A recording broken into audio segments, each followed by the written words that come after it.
E aí galera, bom, voltei para falar um pouquinho sobre o Express Entry, tá pessoal? O Express Entry, como eu já comentei de leve nos últimos vídeos, ele é um processo de ranqueamento federal. E é uma ferramenta que o governo utiliza para ranquear o perfil das pessoas que se inscrevem para vir como imigrantes residentes permanentes aqui do Canadá, tá? E como é que funciona tudo isso? Primeiro de tudo, tem um questionário dentro do site do governo. Eu posso deixar o link aqui embaixo para vocês darem uma olhada, tá? É um questionário que vai levar em consideração quantos anos você tem. Então, uma idade ideal ali seria até uns 30 anos, mas não que acima disso você não tenha possibilidades, tá, pessoal, de migrar. É só que até 30 anos é quando você ganha ali a pontuação mais alta. Além da sua pontuação por idade, você também vai ser levado em consideração se você tem experiência, né, no Brasil mesmo, né, em alguma área em particular, né, que seja o que eles classificam como NOCs, né, 0A ou B, que são referente a níveis, tá? Mais ou menos é como se fosse um nível. Qualquer coisa eu coloco, vocês podem me perguntar, eu mando para vocês um pouquinho mais sobre NOCs.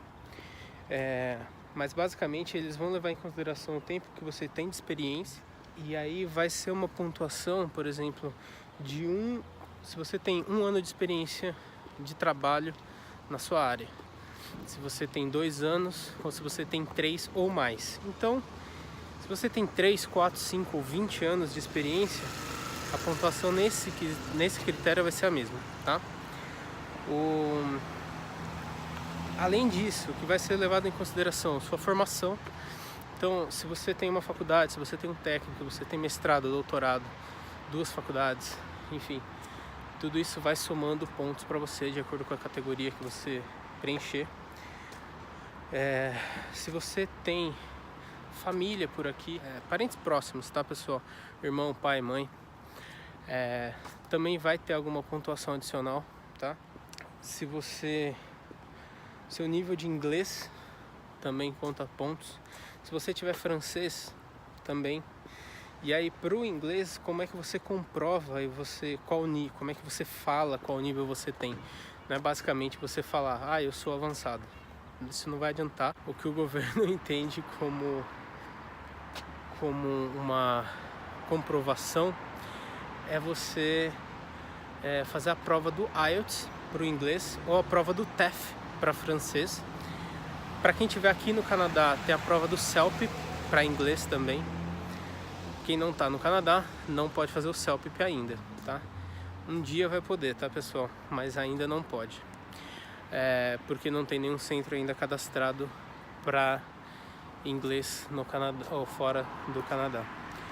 Pelo menos não no Brasil. Tem alguns centros que podem aplicar o CELP nos Estados Unidos, e acho que na Índia tem alguma coisa também, tá? Mas não vai ter, não tem ainda no Brasil. Então, o que você pode fazer é o IELTS, se você fala inglês, ou o TEF, se você fala francês, ou os dois, melhor ainda, se você tiver falar as 2 línguas, tá bom? Poxa, eu só falo inglês e não falo francês, tem problema? Não necessariamente, tá? Se você te falar o francês também, você vai ter mais pontos, mas não que seja impossível você vir se você só falar uma das línguas, tá? Eu, por exemplo, só falo inglês. A grande maioria das pessoas que vêm com a Express Entry só falam um idioma. Mas para quem fala as 2 línguas, tem alguns processos ou tem benefícios, né, que podem ajudar você.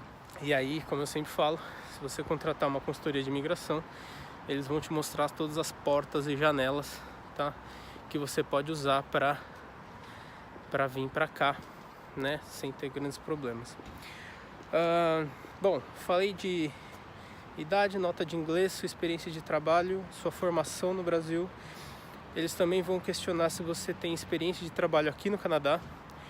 E é isso que, quando você vem com aquele plano de estudo e trabalho, é isso que o cônjuge ou até você mesmo tenta fazer para conseguir mais notas, que é ter uma experiência boa de trabalho no Canadá, porque isso sobe bastante sua pontuação.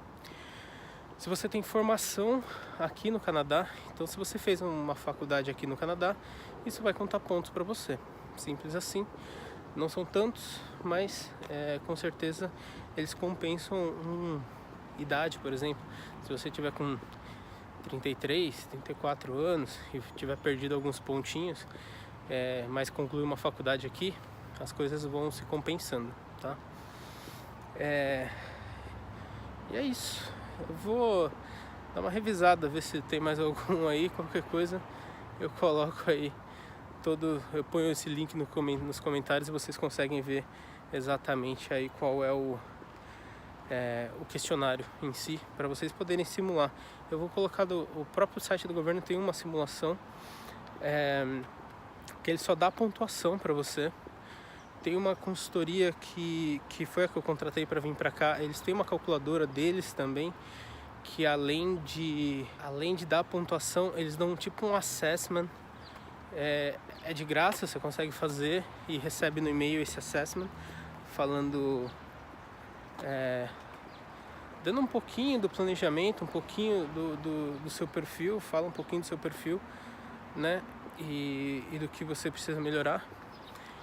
E com certeza eles vão também te dar um orçamento para uma consultoria, enfim. E se você achar interessante, tá lá para vocês. Mas aí quando quiserem, o contato tá lá. Um pouquinho mais sobre o Express Entry em si, tá, galera?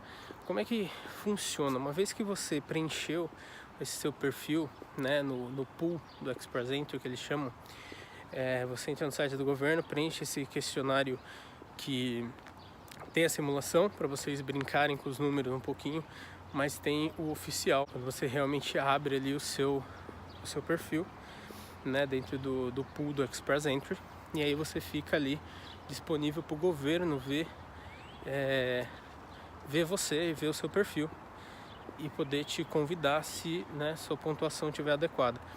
Como é que funciona? A cada 15 dias, mais ou menos, o governo do Canadá, eles fazem uma chamada, tá? Como é que é a chamada deles? Eles têm 2 tipos de chamada, basicamente. O principal é referente à sua pontuação, simplesmente.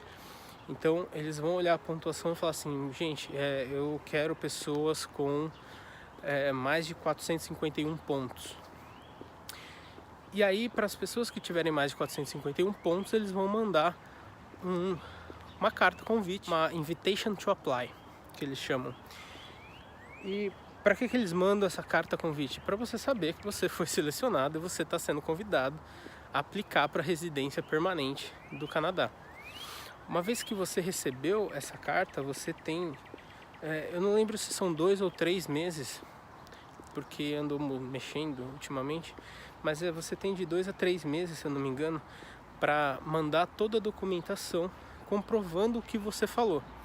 Então, por exemplo, se você falou que você tem 31 anos, ok, eu quero ver algum documento que comprove que você tem 31 anos.